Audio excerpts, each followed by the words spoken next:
Now, I started my freelance writing career by using content mills. And although they were helpful in the beginning, I really don't use them much today. But it's not because of what you might think.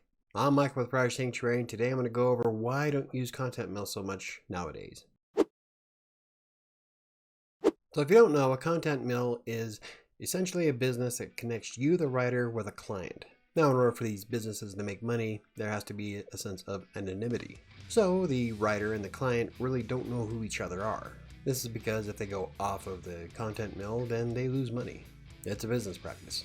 Now, one of the things that drive people nuts about content mills, though, is that you're paid quite low when you compare it to some of the more lucrative contracts through a private client. So, like in Textbroker, a 3-star writer, which is about average, only makes about a penny a word. However, that same writer could probably find a private client that would pay him 5-10 times that amount, sometimes even more. But what makes a content mill special, though, is that it's constantly full of work. Well, theoretically. There's times where I spent in Textbroker where there'd be days without work at all, which is why I was using more than just one content mill. I'd jump from Textbroker to WriterAccess. I even used Fiverr. And I'd use all these platforms all day long. I'd jump back and forth to whoever had the most work. Now, the reason I stopped writing for content mills recently is because essentially I outgrew them.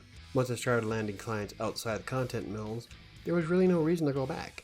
Now, I've done a few articles here and there since I started doing this back in 2017 where I felt bad because of the teams I was on and they needed help, so I'd write a couple of articles, but I really didn't need to.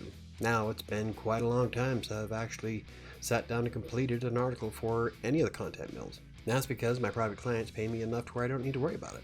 However, there are 3 very important aspects of a content mill that you need to consider. When I first started writing, I had no idea what I was doing in AP style writing. My background was graphic design. I had no idea how to interact with a lot of different clients either. I had a few clients that were more computer based, but nothing to this extent. So with a content mill, the first thing was I was able to learn how to write in AP style. Editors from these content mills would tell me what I needed to work on and how I could improve. So I take that time and spend it in Google searching up all kinds of ways to fix the problems I was having while writing an article. Secondly, I got to deal with a lot of different types of clients across the globe. So I was able to fine-tune my interaction skills with clients and how to deal with those who are unruly and some of the ones that are the most best people you could possibly imagine. Because in a content mill, you're going to experience them all. But the content mill did give me a chance to figure out how to adapt to all those negative clients. And thirdly, I was able to bring in a full-time income. After about 1.5 years of working on Textbroker, I was able to quit the school district. But to be fair, the school district wasn't really paying me crap anyway. But I pushed and worked really hard to where I could bring in, 2-3 times more than what the school district was paying me. But that took a lot of motivation and a lot of determination to succeed. It was hard, it took me a while to do it, but I was able to do it. But then I started going outside of content mills and the price difference was night and day. I could bring in far more money with private clients than I could ever with a content mill. So does that mean that I think content mills suck? Absolutely not. In fact, if you have no idea what you're doing, content mills can be some of the best experiences possible. But as a freelance writer, I'm able to afford a mortgage on my house. So nowadays I'm mostly an editor and I manage a team of writers, so I don't really get to blog that much, but I still get a chance to write every once in a while. Most of it, though, is editing. That's okay, because I'm paid fairly well to do what I do. The money I bring in from private clients lets me do all kinds of personal projects that I would like to try.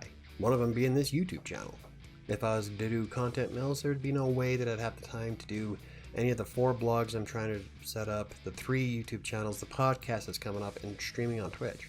That's not to mention the live streams I do on Monday and Friday. And although I don't do a lot of content mill work today, I am comforted to know that if shit was to hit the fan tomorrow, I can jump back into it. And I know that I'm capable of bringing in enough money to support myself. So for me, content mills is what got me started, and for that, I'm always going to be grateful.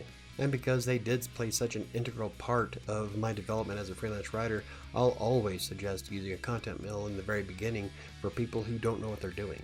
Because you can learn a lot of stuff from content mills. Now that also depends on what content mill you use. Like the editors in Textbroker really were instrumental in helping me how to learn AP style English. Same with the editors on Constant Content. I mean, freelance writing is a really great way to make money if you're able to write well and are able to connect with an audience or provide value to the reader. And using content mills is what helped me grow into this career. So that's it. The only reason I stopped using content mills is because I outgrew them.